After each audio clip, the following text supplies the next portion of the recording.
You're listening to the CyberWire Network, powered by N2K.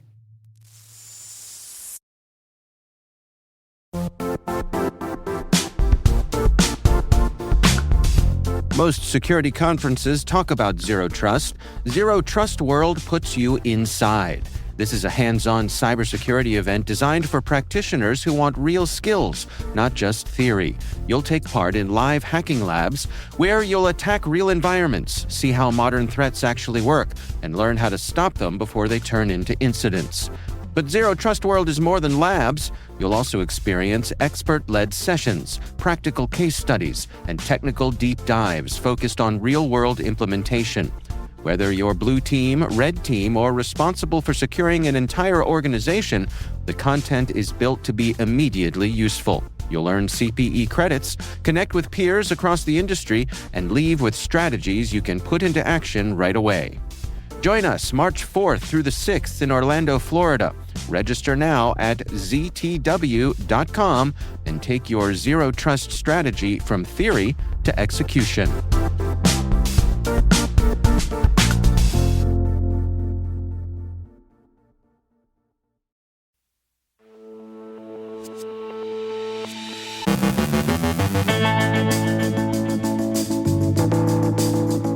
CISA cracks down on aging edge devices. Congress looks to shore up energy sector security. DHS facial recognition software may fall short. Romania's national oil pipeline operator suffers a cyber attack. The European Commission may fine TikTok for being addictive. D-Knife is a China-linked threat actor operating a long-running adversary in the middle campaign. Researchers say OpenClaw is being abused at scale. Our guest is Mike Carr, Field CTO at Zona, talking about how Italy is thinking about protecting the 2026 Winter Olympics. And a base jumper attempts a daring AI alibi.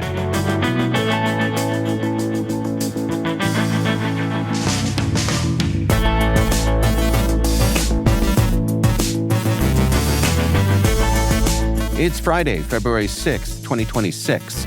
I'm Dave Bittner, and this is your CyberWire Intel Briefing.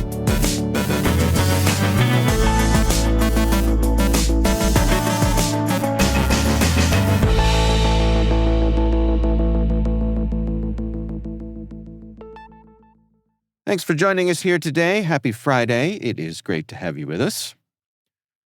U.S. federal civilian agencies have been ordered to identify and remove aging network security gear before it becomes an easy entry point for attackers. The directive comes from CISA, which has issued a binding operational directive requiring agencies to inventory and replace end-of-support edge devices, including firewalls, routers, and VPN gateways that no longer receive vendor patches. Agencies must immediately update supported equipment, produce a full edge device inventory within 3 months, and remove unsupported devices from networks within a year. A 2-year deadline follows for putting tracking systems in place to prevent future lapses. CISA says obsolete edge hardware has become a substantial and constant risk since compromised perimeter devices can provide fast access to internal systems. Acting CISA Director Madhu Gadamukala framed the move as part of a broader effort developed with the Office of Management and Budget to harden government networks against sustained cyber campaigns. A House Energy Subcommittee has advanced 5 bipartisan bills designed to strengthen the physical and cybersecurity of the United States energy sector. The measures focus on modernizing programs at the Department of Energy, hardening the electric grid and pipelines, and prioritizing cybersecurity for smaller and more vulnerable utilities. Key proposals include the Energy Emergency Leadership Act, which expands DOE's authority to respond to energy emergencies, and the Rural and Municipal Utility Cybersecurity Act, extending cybersecurity support and grants for small and rural utilities through 2030.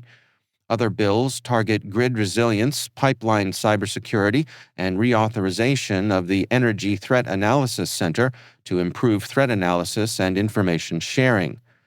While the bills advanced unanimously, they still must clear full committee review, House and Senate votes, and reconciliation. The effort aligns with DOE's recent Liberty Eclipse exercise, which trains industry and government partners to respond to major cyber attacks on energy infrastructure. According to reporting by Wired, the Department of Homeland Security has deployed a face recognition app called Mobile Fortify nationwide without the level of privacy scrutiny that previously governed such technologies. Launched in spring 2025, the tool is used by immigration agents from Immigration and Customs Enforcement and Customs and Border Protection during street-level encounters far from the border. Despite DHS describing Fortify as a way to verify identities, records and expert testimony show it only generates possible matches, not confirmations, and can easily misidentify people, including U.S. citizens. Reporting documents agents using the app on bystanders and protesters, often without consent, and relying on factors like language or appearance to escalate stops. Fortify expands biometric collection into routine encounters, feeding long-retained databases linked through DHS systems. Critics say the tool was fast-tracked after DHS dismantled centralized privacy oversight, raising serious concerns about accuracy, civil liberties, and unchecked surveillance powered by algorithms. Romania's national oil pipeline operator, Conpet, said a cyber attack disrupted parts of its IT environment and knocked its website offline, but did not affect oil transport operations. The company said operational technology systems, including SCADA, remained fully functional and contractual obligations were unaffected. Conpet has not confirmed a data breach, though the Keelan ransomware group has claimed responsibility and alleged large-scale data theft. Conpet says it is working with Romanian cybersecurity authorities to investigate and restore systems. Photo-sharing platform Flickr is warning users about a potential data exposure tied to a vulnerability at a third-party email service provider. The flaw may have exposed real names, email addresses, IP addresses, location data, and account activity, though Flickr says passwords and payment details were not affected. The company shut down access within hours after being alerted on February 5th and has not disclosed how many users were impacted. Flickr is urging vigilance against phishing and a review of account settings. The European Commission says TikTok may face a major fine for violating the EU's Digital Services Act by deploying addictive design features. Regulators' preliminary findings say infinite scroll, autoplay, push notifications, and personalized recommendations encourage compulsive use and were not properly assessed for risks to users' mental and physical well-being, particularly minors. The Commission found TikTok ignored warning signals such as late-night use by children and frequent app openings. If confirmed, the violations could lead to fines of up to 6% of TikTok's global annual revenue. EU Tech Commissioner Henna Virkkunen said platforms are responsible for user harm under the DSA. Regulators argue TikTok's existing safeguards are ineffective and say core design changes may be required to avoid penalties. Researchers at Cisco Talos say a China-linked threat actor has operated a long-running adversary-in-the-middle framework, dubbed DKnife, since at least 2019. The Linux-based toolset monitors and manipulates network traffic to deliver and manage backdoors, such as ShadowPad and Dark Nimbus, mainly targeting Chinese-speaking users. Talos found overlaps with earlier Spellbinder framework, suggesting shared development. DKnife can hijack downloads, steal credentials, and intercept encrypted traffic, reinforcing assessments that it is operated by China Nexus threat actors. Researchers at Bitdefender Labs warn that the fast-growing open-source AI project OpenClaw is being abused at scale by cybercriminals. OpenClaw, which has amassed more than 160,000 stars on GitHub, allows users to add skills that automate tasks across apps. Bitdefender found that about 17% of skills analyzed in early February were malicious. According to the research, attackers clone legitimate tools with subtle name changes and hide harmful instructions in descriptions. Many of the malicious skills target cryptocurrency users, stealing wallet keys or delivering malware on macOS, but researchers also observed spread into corporate environments. One account was linked to 199 fake skills. Bitdefender says users should treat AI skills like full software installs and verify them carefully before use.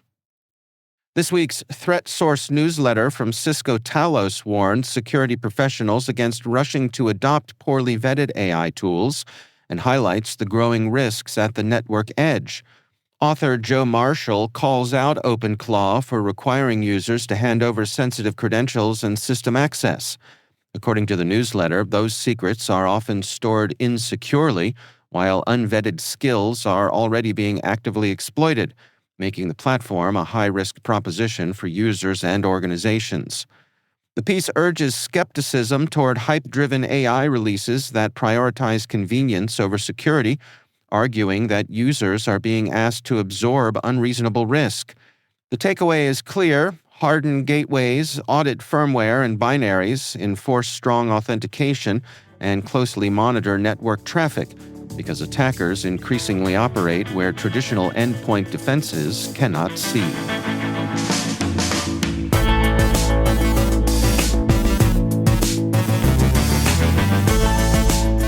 Coming up after the break, Mike Carr from Zona talks about how Italy should be thinking about protecting the 2026 Winter Olympics, and a base jumper attempts a daring AI alibi. Stay with us.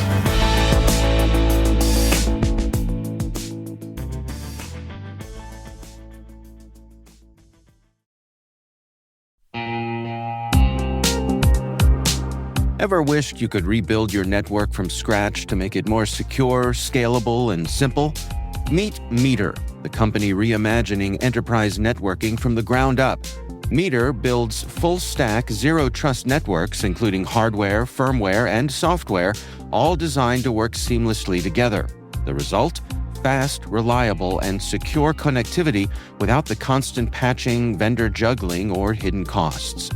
From wired and wireless to routing, switching, firewalls, DNS security, and VPN, every layer is integrated and continuously protected in one unified platform. And since it's delivered as one predictable monthly service, you skip the heavy capital costs and endless upgrade cycles. Meter even buys back your old infrastructure to make switching effortless. Transform complexity into simplicity and give your team time to focus on what really matters: helping your business and customers thrive. Learn more and book your demo at meter.com/cyberwire. That's meter.com/cyberwire.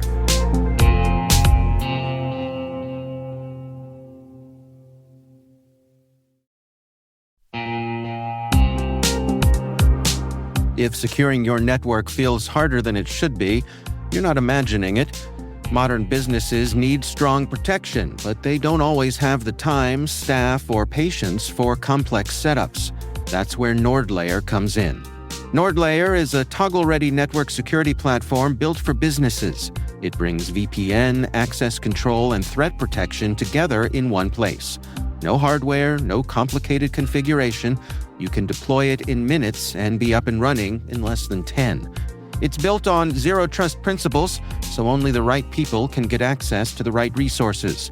It works across all major platforms, scales easily as your teams grow, and integrates with what you already use. And now, NordLayer goes even further through its partnership with CrowdStrike, combining NordLayer's network security with Falcon endpoint protection for small and mid-sized businesses. Enterprise-grade security made manageable. Try NordLayer risk-free and get up to 22% off yearly plans, plus an extra 10% with the code CyberWire10. Visit nordlayer.com/cyberwiredaily to learn more.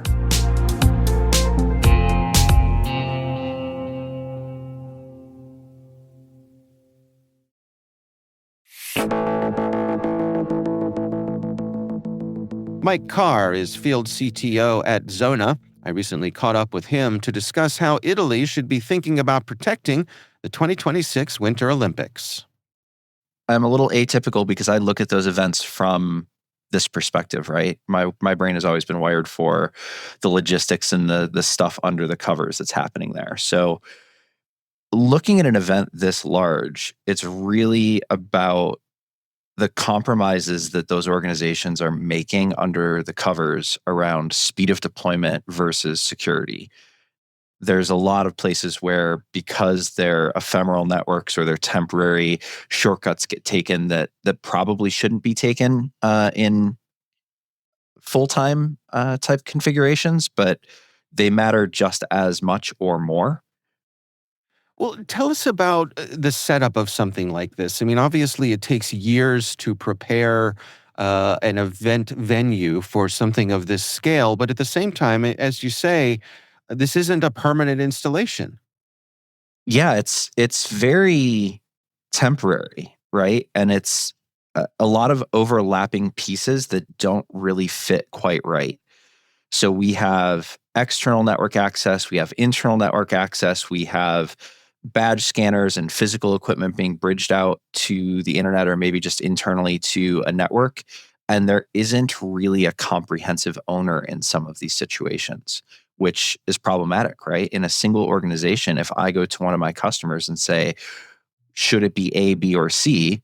There's an adult that can make that decision in an organization that's single threaded. But across a situation like this, where you have so many different separate parties engaged, stuff like that either falls through the cracks or somebody just makes a decision to move forward because time is always against them. Can you give us some examples of some of the things that you would find concerning with this project like this? Absolutely. So, we hear from customers at Zona all the time that vendors want to do what's best for them. And I mean, that's their business. They're supposed to, but it turns into things like wireless hotspots being added to networks in places where they don't belong, or access not, being approved or even documented just to make things go a little faster or a little smoother. And that can lead to unknown attack vulnerabilities, right? Hmm. What do you suppose the bad guys would be after in a situation like this? Are there things that have a big red bullseye on them? It's a great question. So, looking at the previous attacks and the environment we live in today, I think there's a couple of different main driving factors. The first is financial. That comes in a couple of different segments. The first is being able to access funds that aren't yours, right? Being able to attack credit card processing systems or ticketing systems and extract funds. Ransomware is a huge factor these days, right? The ability to turn off an event that the whole world is watching presents a lot of time and financial pressure for an organization to, succumb to those demands. Similarly, a stage like this globally where everyone is paying attention is a place that folks who want to be heard in terms of messaging can be seen very quickly, right? If you have something you want to make the world hear and you turn off the thing that everybody's watching, you kind of have their undivided attention. What do you suppose the folks in charge of security are focused on in these weeks leading up to the event itself? Where do you suppose things stand right now? I'd say at this point, the focus is actually making the implementation match the thing that they drew on the whiteboard over the last couple of years, to your earlier point, right? There's the perfect world that you want to live in, and you can draw that on a whiteboard and kind of make a best level of effort. And then there's the reality of the situation when you get there and the patch cable's 20 feet too short, or the Wi-Fi doesn't reach to this area, or nobody told you that the vendor needed this port coming in or this port coming out. The reality of implementation is where it kind of all goes pear-shaped. Yeah, and as you say, I mean, the opening ceremonies happen when they happen. There's no putting them off for a day. Yeah, we had that outage a couple of years ago at a Super Bowl, right? The power Right. went out in the facility, and everybody just stared at their televisions impatiently until they got it sorted out. And that's the reality of the physical world for these sorts of large scale events, right? Everything has to go right for this to work, which is very similar to security. Like, even if it isn't a security issue, just having the power be out for half an hour while they tried to get everything back on to continue. The folks that are running these events have to be right 100% of the time, and security vulnerabilities, attackers only have to be right once in order for it to work out for them. Are there lessons that we can take away from large events like this that the folks defending their own networks can apply? From our perspective at Zona, I think the biggest, key 10,000 foot takeaway is that you are a target. And I think that's something that's been changing here in the last couple of years, especially from, this first attack in Ukraine, is that you are specifically being attacked, and you need to act as if that is the case. We can't continue to keep our head in the sand around, hey, nobody knows about me. I'm just some little podunk water treatment plant or OT facility. Nobody cares about me. You're specifically on people's radar. Similarly, all these events are becoming targets because of the visibility and the financial opportunity there. So, trying to be prepared as you can be, I think, is the key takeaway here. And to be prepared, that means you have to really understand what is going on in your environment and in your network. And in a lot of these places, again, there isn't a comprehensive single owner that can say, yes, I can say with authority, do these things and not those things, because it's a hodgepodge of different organizations coming together temporarily, that we really need, everybody involved needs to be as focused as they can be on the security of the implementation. Yeah, I mean, it strikes me that we talk so much in cybersecurity about supply chains, and that this is a tangle of supply chains, right? Of so many interconnecting parts that have to all function together to make an Olympic Games possible. Absolutely. And as more things become digital, it gets more tangled. Understanding that my dad went to the 1984 Olympics in LA and he loved it. He had a paper ticket in his hand. He didn't have a smartphone, right? He did. Right. He handed the guy the ticket, and I mean, that comes with some drawbacks. You can't forget your ticket and still make it, but the world was a different place. You probably signed a few traveler's checks. Exactly, right? Like, come on, right? It was a different world, but that's pros and cons. Just if we just think about the idea of public Wi-Fi in these spaces, or even just the cell towers in those spaces, they weren't designed for the sorts of load that they are experienced those couple of times a year for these huge events. Mm-hmm. We've all been to these sorts of games where suddenly your cell phone just isn't working. Or it's working at the speed of smell. We can't really, it just doesn't work the way you expect it to. And that's true for everybody who's trying to conduct business and maintain security through these events as well. Yeah. All right. Well, Mike, I think I have everything I need for our story here. Is there anything I missed? Anything I didn't ask you that you think it's important to share? I think my closing words are that security is no accident. It's an active thing we have to be paying attention to, and it comes in a lot of knowns and also a lot of unknowns. And so taking some time to evaluate the whole environment is key. That's Mike Carr, Field CTO at Zona.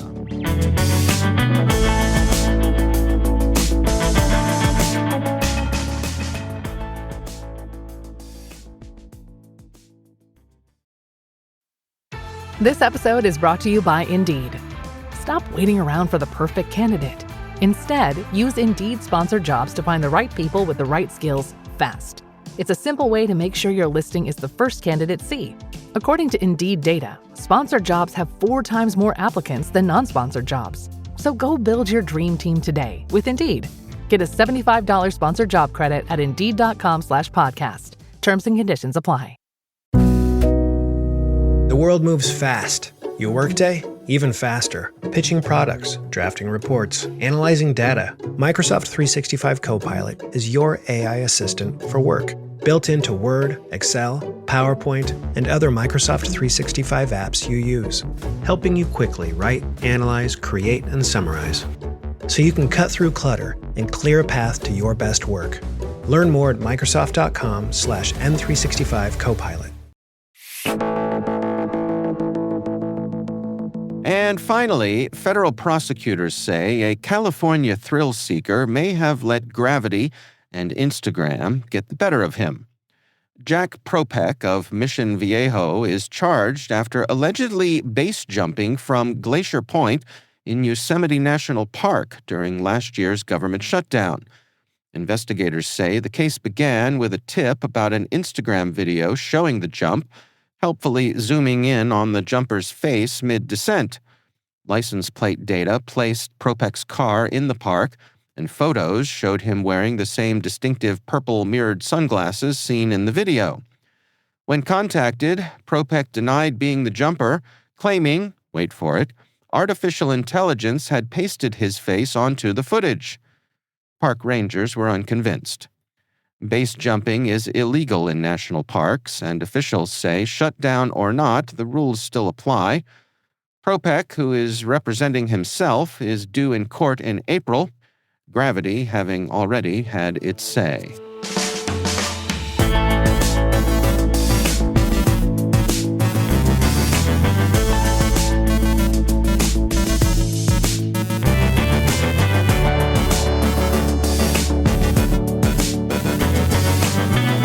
And that's the CyberWire. For links to all of today's stories, check out our daily briefing at thecyberwire.com. Be sure to check out this weekend's Research Saturday and my conversation with Pietro Voltia, head of threat intel and platform at Abnormal AI. We're discussing their work Inbox Prime AI, a new phishing kit fueling scalable AI-powered cybercrime. That's Research Saturday. Check it out. We'd love to know what you think of this podcast. Your feedback ensures we deliver the insights that keep you a step ahead in the rapidly changing world of cybersecurity.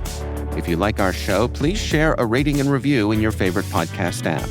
Please also fill out the survey in the show notes or send an email to cyberwire@n2k.com. N2K's senior producer is Alice Carruth. Our CyberWire producer is Liz Stokes. We're mixed by Trey Hester, with original music and sound design by Elliot Peltzman. Our executive producer is Jennifer Iben. Peter Kilpie is our publisher, and I'm Dave Bittner. Thanks for listening. We'll see you back here next week.